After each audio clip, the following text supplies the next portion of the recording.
This video has been made possible by Surfshark. Use my code ASpec to get 84% off plus 4 extra months for free. Rogue Servitors, what a fascinating type of empire this is. It is completely syncretic, similar to the syncretic species, as well as the assimilation species, where it starts off with 2 whole species, one of which is, of course, your main one, a robotic one. Yes, you can only play this if you have synthetic Dawn, so please be aware of that. But in addition, they also have something called bio trophies, and today we're going to go over how they work, how they function, and how to use them properly, because I get a reasonable amount of questions from people saying, hey, Spec, are you ever going to do any Rogue Servitors? Well, here we are. Rogue Servitors, as from their background related material, they are essentially a type of empire that has gone through a golden era where the organic species basically created a robot species, or at least a robot workforce, and then they got overthrown. We can take a quick look here at our governments and ethics to see how they are enabled. First of all, you will need to go to the Gestalt Consciousness, and we'll just quickly deactivate these ones. Gestalt Consciousness, and then go to our Machine Intelligence, and of course the leaders are immortal and all the bonuses that come with that. So please be aware of that. Also, Empire Sprawl penalty will be plus 100, so don't expand too crazily in order to get the worlds that you need, but we will dive into that a little bit further. First of all, we got ourselves the joys of Rogue Servitors. It starts off the game with 5 organic pups, which are the bio trophies, who can only have the mandatory pampering living standards. Yes, there is, in fact, only ice cream, and on top of that, the rest is all robots. Yes, the bio trophies cannot do anything except generate unity, as well as something else, and we will dive into that once we get into the game, but it basically boils down to the marvelousness of increasing happiness, which has a knock-on effect to stability. Yes, that's right, stability is your main key when playing with Rogue Servitors. Now, it's important to know that we are not playing as Determined Exterminators. It doesn't really gel,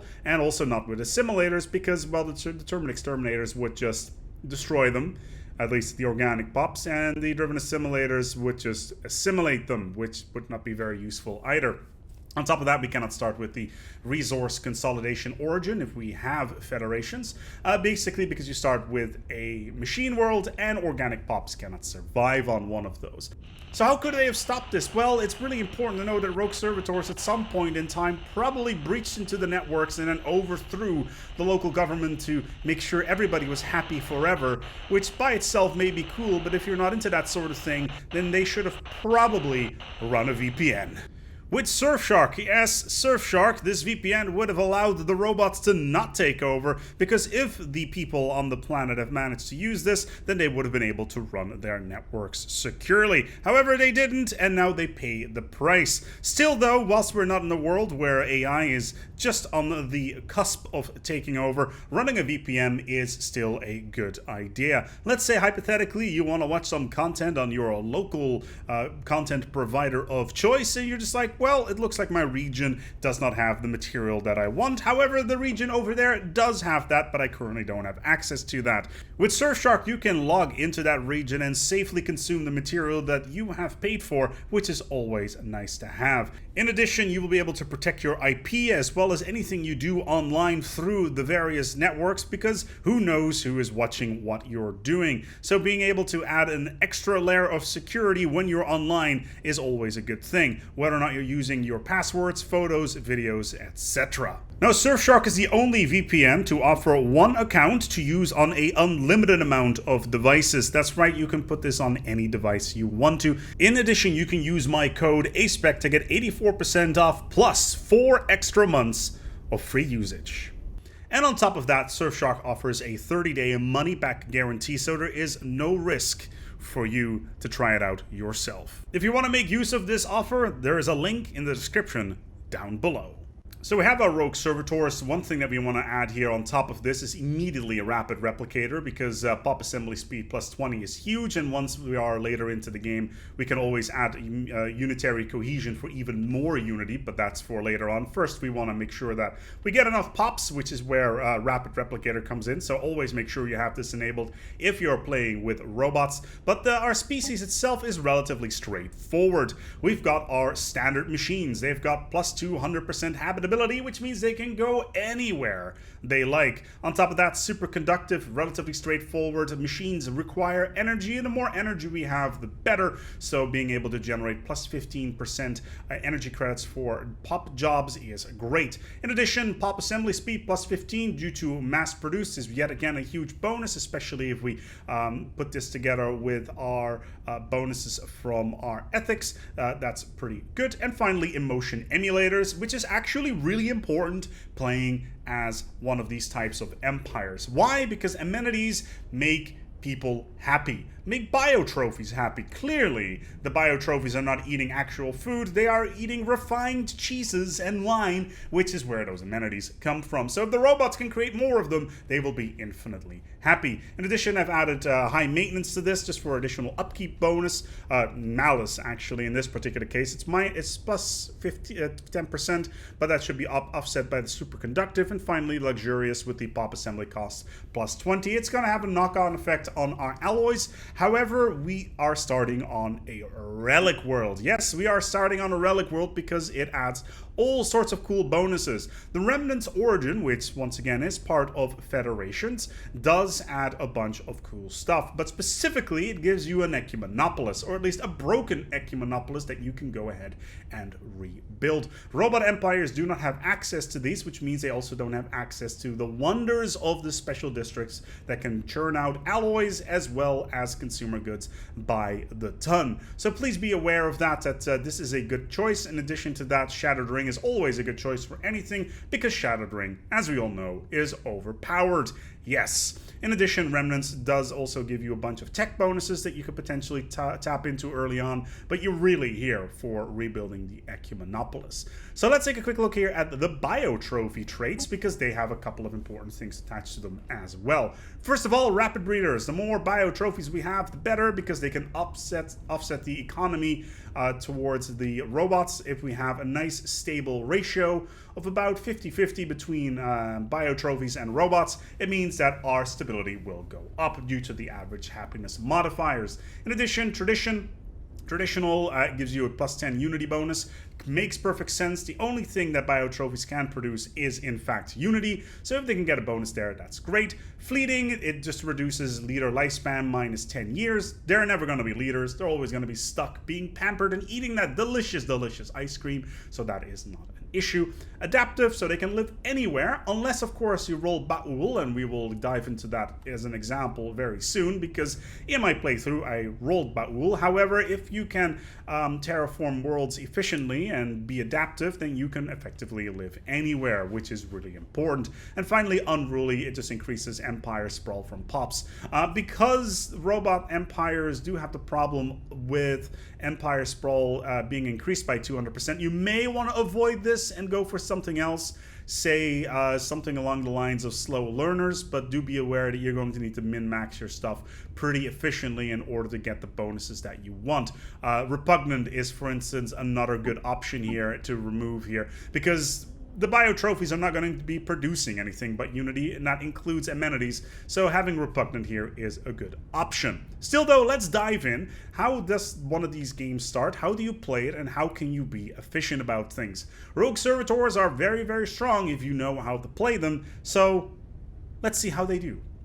Now, as we start our game, there's a couple of things that we need to keep in mind. We want to make sure that we can box in as many other empires as possible. And that's pretty standard stuff at the start of the game. We can take a look at where our chokes are. We know that this is pretty straightforward, and we can see that there is a choke point over here, potentially over here. We do not know whether or not this particular area will split off into this side. So we can just quickly go ahead and just survey in towards this general direction and see whether or not we can get access to things. There's also black hole here, which can be extremely useful in the late game for our mineral extraction from said black hole. And in addition to that, we can immediately go ahead and build a science ship and go in the other direction down the pipe. But there's still a couple of things here that we can do. For instance, we can take a look at our policies. Because we are robots that have nothing like, that operate like unlike any other empire, being able to have refugees is actually really useful, because the more pops we have, the happier they can be,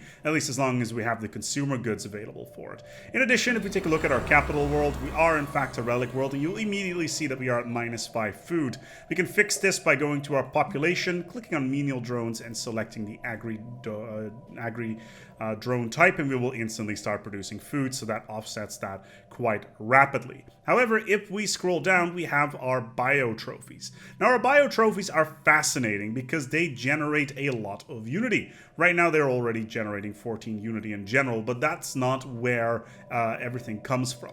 Where it comes from, at least the goodness from them, is their happiness. The happier they are, and they're currently sitting at 90, the higher the approval rating will be.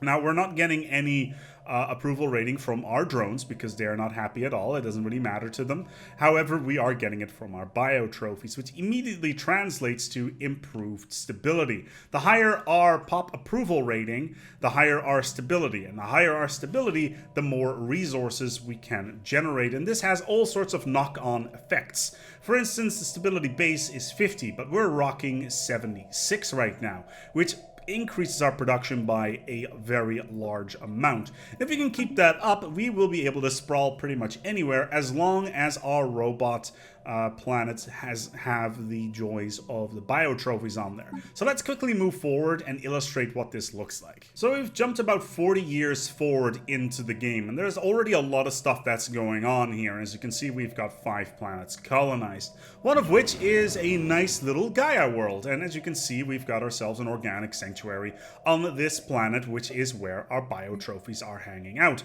As you can see, these are all new Ba'uls. If you are playing with the Ba'ul precursor, you are pretty much golden because you can do whatever you want. As you can see here on our relics, we are currently looking at the last Ba'ul, and let's say, for instance, we have a world set up here. Yeah, there is an organic sanctuary here, except we only have 1 bio trophy, who is not necessarily the happiest of beavers, mainly due to the habitability bonus. What we can do here is actually go to our decisions and do some new Ba'ul life seeding. And instantly we will get a bunch of additional pops being added to our planet, which is great news, because it means that we can instantly bypass the deployment post and go to the administrative array to get more replicator jobs. And this also means that instantly our bio trophies will start to fill up a lot quicker and everything will be fine. However, it's very important to know that if we're going to go with this particular approach, that on an empty world, we should never use Ba'ul life seeding. We should always make sure that we move some pops back and forth. So let's just take a couple of drones here. We've got enough minerals. We can move a couple of guys around here. Okay, that's 5. We should instantly get that slot open, which is great, and then we can build an organic sanctuary. It's always should be the second building you get on your planet, aside from your administrative building, and as soon as you've done that, you should always try to resettle one of your pops over, and that's right there is really important. If you can get a monument from the wonders of the artisan troop, that is good as well, because it will increase amenity production.